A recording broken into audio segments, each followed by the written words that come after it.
تو یہ 3 علامتیں ہیں، فرمایا کہ یہ 3 علامتیں جس کے اندر پیدا ہوں، اور جتنے درجے میں ایک پیدا ہو گئی تو سمجھو کہ 3 حصے میں سے ایک حصہ سفر کا طے ہو گیا، دوسری پیدا ہو گئی سمجھو ماشاءاللہ 2 حصے سفر طے ہو گیا، تیسری پیدا ہوگی سمجھو 3 حصے سفر کے طے ہو گیا، اللہ تبارک و تعالیٰ کی قرب کی منزل مجھے مل گئی۔ بقیہ ویڈیو دیکھنے سے پہلے ویڈیو کو لائک کریں، چینل کو سبسکرائب کریں اور بیل آئیکن پر کلک کریں۔ شکریہ۔ اور جب توفیق ملتی ہے اب یہ وہ منزل قرب کی طرف جا رہا ہے۔ اب آدمی یہ سوچے کہ میں محنت کر رہا ہوں، منزل قرب ملی یا نہیں؟ تو منزل قرب ملنے کی 3 علامتیں ہیں۔ انسان کی ساری محنت کے نتیجے میں اگر اس کے اندر یہ 3 علامتیں پیدا ہو گئیں تو سمجھو کہ اللہ تبارک و تعالیٰ کا قرب مجھے مل گیا۔ اللہ تو میرے قریب ہے ہی ہے، لیکن الحمدللہ میں بھی اللہ کے قریب ہو گیا ہوں۔ یہ تصور اللہ تبارک و تعالیٰ اس کو عطا کر دیتے ہیں، اور جب یہ تصور باندھتا ہے کہ میں بھی اللہ کے قریب ہوں، اس تصور میں جو اس کو لطف آتا ہے، پھر دنیا میں اس کو جنت کا مزہ آ جاتا ہے۔ پھر وہ اس دنیا مافیا کو، تب یہ تو اولیاء کاملین، بادشاہوں نے بادشاہت چھوڑی تو فقیری اختیار کر لی، پھر دوبارہ بادشاہ بنے نہیں ہیں۔ تاریخ اٹھا کے دیکھیں، فقیروں نے کبھی بادشاہت اختیار نہیں کی، کبھی کوئی فقیر اور اللہ کا ولی بادشاہ بناؤ، انہوں نے بادشاہتوں کو ٹھوکر ماری، اس لیے کہ جب بادشاہوں کا بادشاہ مل گیا اور اس کا قرب نصیب ہو گیا تو ان کے سامنے یہ بادشاہ تو مٹی کا ڈھیر نظر آئی۔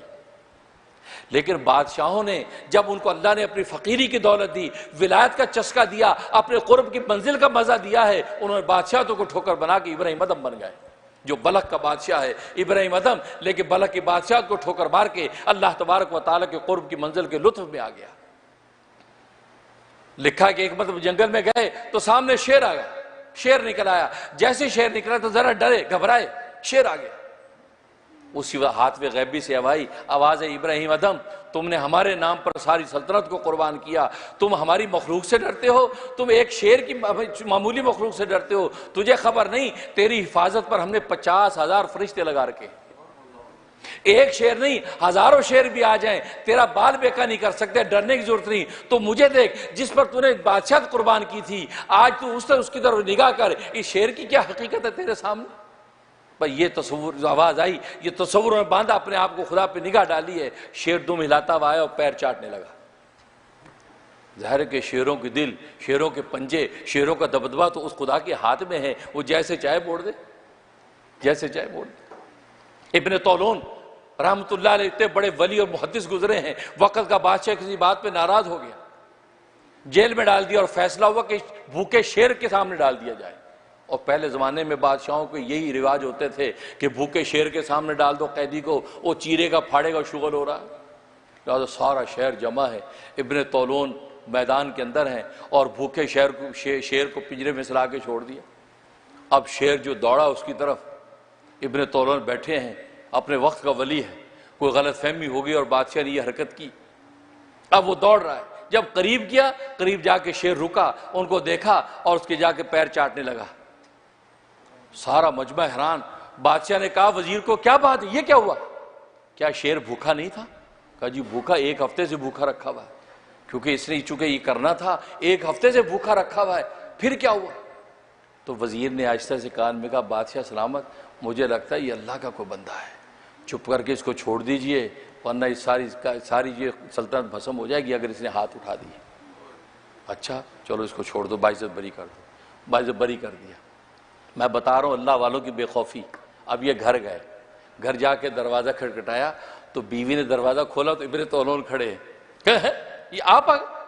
تو میں تو سمجھی تھی آپ کی لاش آئے گی، میں تو سمجھی تھی آپ کو شیر شہید کر چکا ہوگا، آپ کی لاش آئے گی، آپ خیریت سے زندہ سلامت ہوگے، کیا ہوا؟ اندر آ گئے،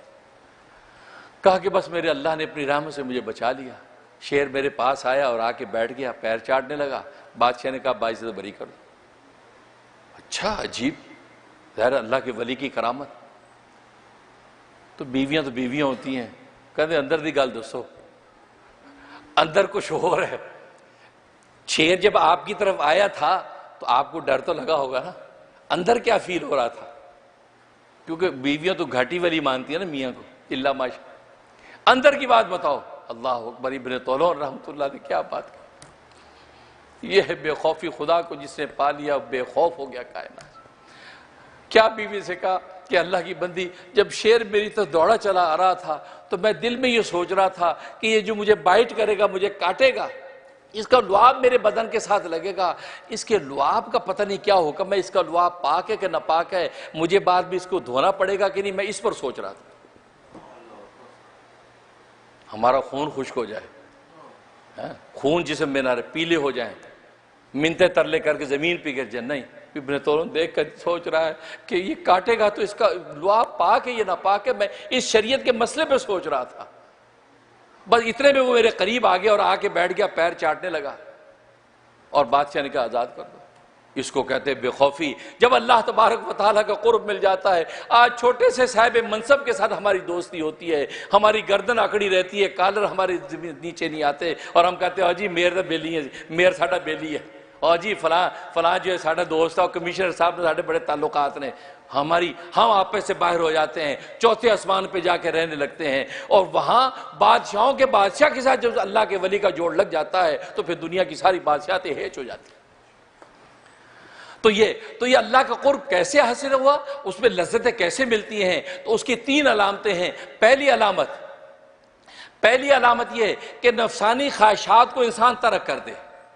نفسانی خواہشات ترک کر دے، لذیذ کھانے کھاتا ہے، لذیذ پانی پیتا ہے، اچھے عمدہ کپڑے پہنتا ہے، تو اس میں یا تو فزیکلی ترک کر کے فقیری اختیار کر لے، اور یا فزیکلی اگر ان چیزوں کو اختیار کرتا ہے تو نگاہ جنت کے کھانوں پہ رکھے، اور یہ کھانے اس کے سامنے بے ہیچ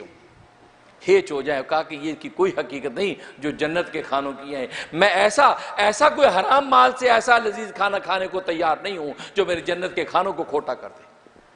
ہاں حلال سے ملے گا تو شکر کر کے کھاؤں گا، لیکن اس کی اہمیت میرے ہاں کچھ نہیں ہے۔ رمضان کے روزہ میں انہی کھانوں کو چھوڑ دیتا ہوں اس خدا کے لیے،